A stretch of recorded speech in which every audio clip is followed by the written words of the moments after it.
जय माताजी मित्रों। तो आज अमे आई गया था गड़िया तड़ावा, જોઈ શકો છો।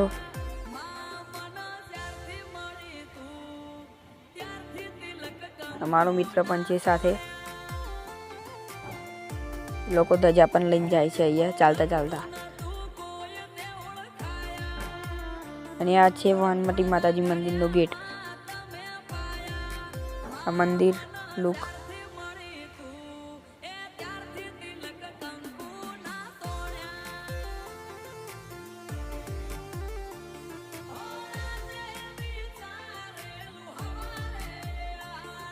आ છે મંદિર में एंटर થવાનો રસ્તો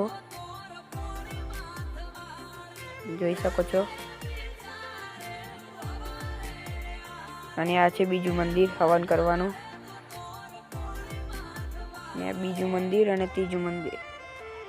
બાય બાય મિત્રો, આજના બ્લોગમાં એટલું જ। જય માતાજી।